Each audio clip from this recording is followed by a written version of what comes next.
Hello everyone. Today it's a story. The reading and explanation of the story, A Face in the Dark. But before we get into the story, let me tell you something about its author. Most of the people in my generation grew up reading Bond stories, Ruskin Bond stories. Even today, Ruskin Bond holds a very special place in our hearts. The kind of journey that he takes us through his stories is amazing. Though I have taught many stories by Ruskin Bond in the previous years, this one is very special for the kind of spine chill that it gives while teaching. A Face in the Dark by Ruskin Bond is a suspense story where the author uses the elements of fear and darkness so brilliantly that for some time we may even forget that we are just reading a story. It has a quick-paced plot and definitely leaves an unforgettable experience with an awesome climax. It is an open-ended story as well, with an eerie setting and the deployment of various literary techniques. It goes without saying that A Face in the Dark by Ruskin Bond is an interesting read for all ages.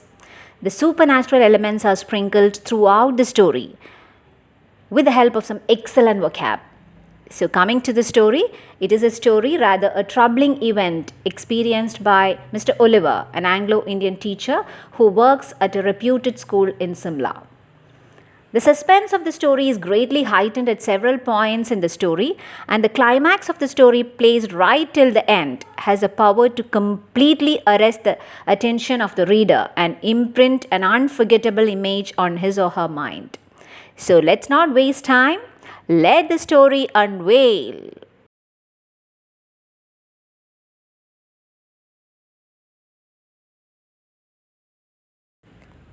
Mr. Oliver, an Anglo-Indian teacher, was returning to his school late one night on the outskirts of the hill station of Simla. From before Kipling's time, the school had been run on English public school lines, and the boys, most of them from wealthy Indian families, wore blazers, caps and ties. Life magazine, in a feature on India, had once called it the Eton of the East. Mr. Oliver had been teaching in the school for several years. So, we get introduced to the protagonist of the story, Mr. Oliver, in the very first sentence itself. Who is the protagonist? What does protagonist mean?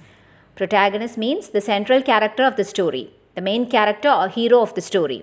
So, here, the protagonist of the story, A Face in the Dark, is Mr. Oliver, a teacher who works for a reputed school in Simla, a town in Himachal Pradesh in India.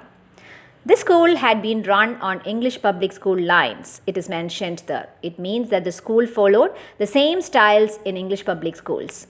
The boys of this school were mainly from affluent Indian families who loved to follow English styles, even in their attires. The author also mentions about Kipling. Yes, Rudyard Kipling, the author of Jungle Book and the famous poem If. By saying from before Kipling's time, the author alludes to the contemporary society when the famous English writer Rudyard Kipling lived. This particular school in Simla had also been given the title of Eton of the East by the popular Life magazine.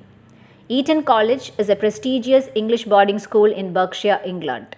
Here in this story, this school is called the Eton of the East as it offers the same kind of quality education for boys from the upper class in the eastern part of the world. And this school is also a boarding school like the Eton. So coming to Mr. Oliver, he was a teacher in this school here in this breathtakingly beautiful place, Simla.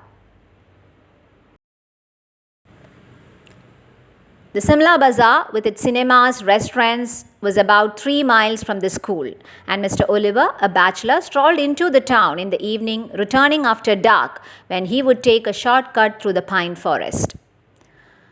So, Mr. Oliver, the protagonist of the story, being a bachelor, is in the habit of strolling in the Simla Bazaar. The bazaar is a happening place with its cinema halls and restaurants and other entertainment possibilities. It's about 3 miles from the school. After his strolls out there in the evenings, he usually returns taking a shortcut through a pine forest. See, he takes a shortcut.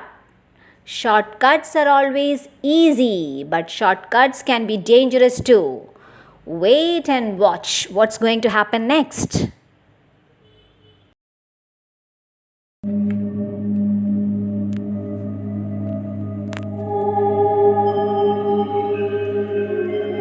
When there was a strong wind, The pine trees made sad, eerie sound that kept most of the people to the main road.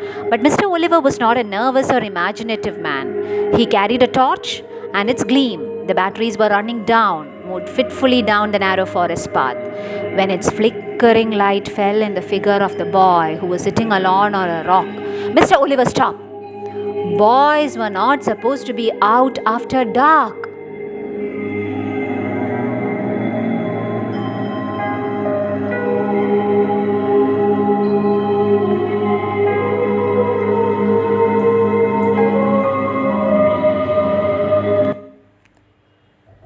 Okay, so in this paragraph, we get to experience a little bit of the supernatural elements in this story. The author says the tall pines would often make an awfully sad whistling sound when strong winds passed through them. In the story, the nature of the sound seems to have a disturbing effect on the passers-by who avoid traveling through the pine forest and stick to the main road. Because Mr. Oliver was not a nervous or imaginative man, he never hesitated to take the shortcut. The author means to say that Mr. Oliver was not that scared to take a road less traveled. Now look at the presence of the dark pine trees here.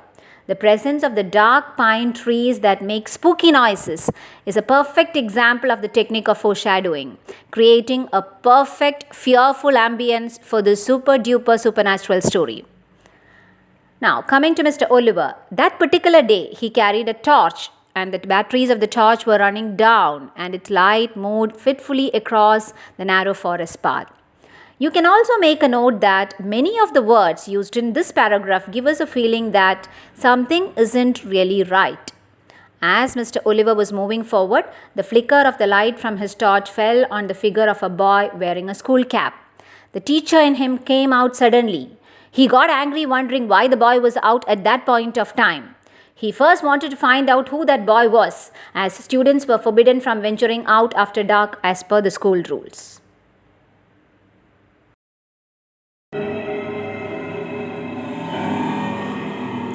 "What are you doing out here, boy?" asked Mr. Oliver sharply, moving closer so that he could recognize the miscreant. But even as he approached the boy, Mr. Oliver sensed that something was wrong. The boy appeared to be crying. His head hung down. He held his head in his hands, and his body shook convulsively. It was a strange, soundless weeping, and Mr. Oliver felt distinctly uneasy.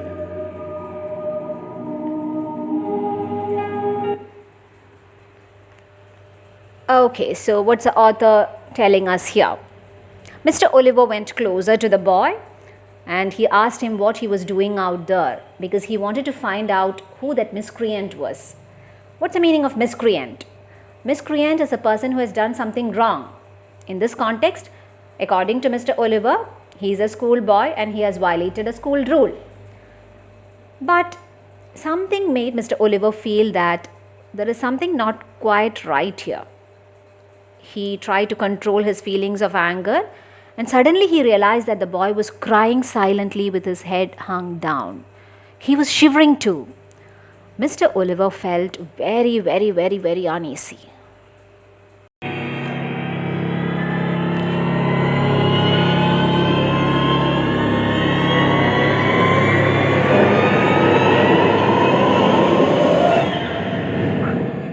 "Well, what's the matter?" he asked, his anger giving way to concern. "What are you crying for?" The boy would not answer or look up. His body continued to be racked with silent sobbing. "Come on, boy, you shouldn't be out here at this hour. Tell me the trouble. Look up."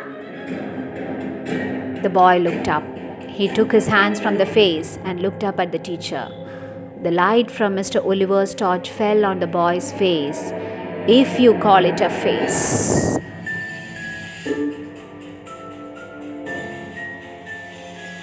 So in a matter of a few seconds, Mr. Oliver could make out that what he perceived about the boy was wrong and there was some problem with the boy and that's why he's crying.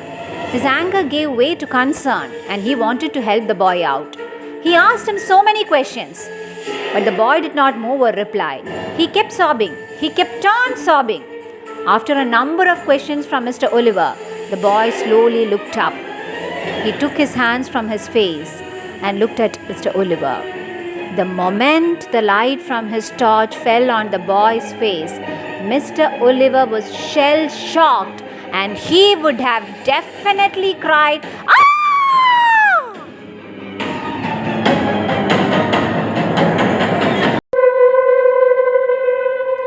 It had no eyes, ears, nose or mouth.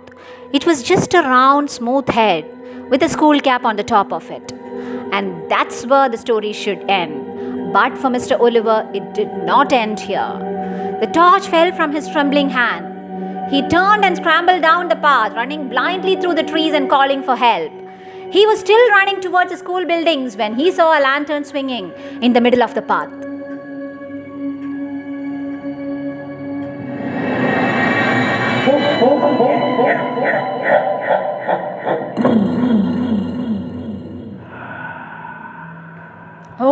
Okay, so what's happening to Mr. Oliver? The author says that he did not know if he should call it a face because it had no eyes, ears, nose or mouth. Just a round, smooth head with a school cap on it. If it was me or you, the story would have definitely ended here. We would have collapsed there. But it did not end for Mr. Oliver. It did not end for Mr. Oliver because he was a bold man. He was not a coward like us. Though his torch fell from his hand, and as he was not a nervous or imaginative person, he turned around and started running through that eerie path, running without even thinking what is ahead. And in between he was calling out for help. But obviously no one would hear him as people never frequented that shortcut road. He just ran and ran towards the school and he did not know what to do, but still he had the strength to run. But before he could reach the school gates, he saw something coming towards him. Yes! It was a swinging lantern. It was a watchman with a lantern. Oliver was actually feeling so relieved. He thanked all the gods as he thought he would get some help now.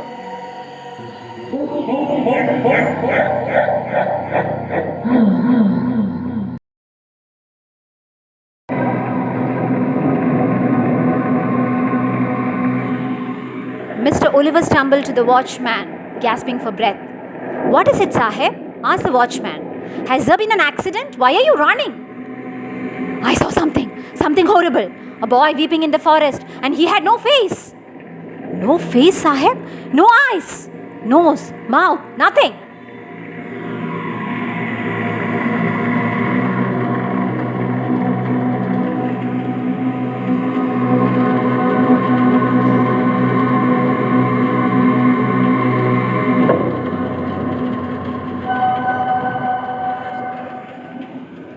Mr. Oliver stood before the watchman, gasping for breath. The watchman also seemed to understand something was wrong with Mr. Oliver. He asked him what had happened, or was there some accident or something like that, as Mr. Oliver was so panic-stricken.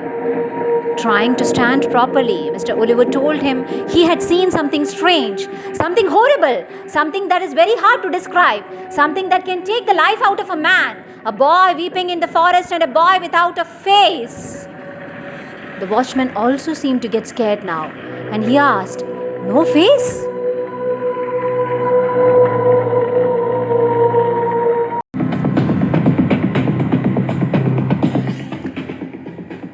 "Do you mean it was like this, Sahib?"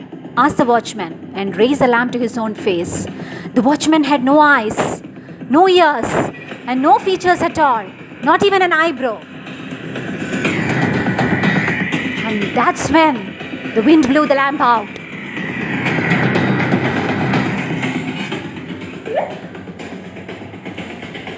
Okay, so what's happening to Mr. Oliver? The watchman came closer to Mr. Oliver and asked him, "Do you mean it was like this, Sahib, like mine?" And then he raised the lantern to his own face. To his utter shock, Oliver saw that even the watchman did not have a face, no features, not even an eyebrow.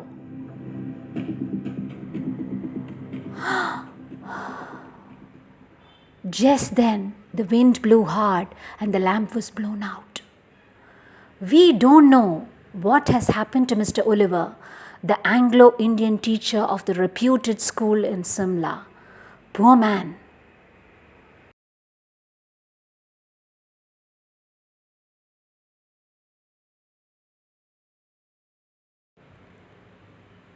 Okay, so we have come to the concluding part of this session. I guess you would have heard me telling A Face in the Dark is an open-ended story when I introduced the author and the story in the beginning. But I didn't tell you what an open-ended story is. So, what's an open-ended story? Let's check out. Most often, traditional short stories have a catchy start, a free-flowing middle part, and a satisfying end. However, many modern-day writers find that such stories have the drawback of not being able to communicate the complexities they want to unravel.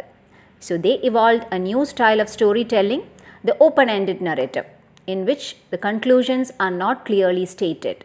The reader is left to resolve the situation with his or her imagination. The writer simply presents before the reader a sequence of events, nothing more. The reader can just perceive the end. So here, in A Face in the Dark too, we can't really tell what has happened to Mr. Oliver. The author doesn't tell us about it at all, whether he collapsed or whether he survived the situation. It is left to our imagination. So that's why it's called an open-ended story. So thank you for listening to me. Thank you.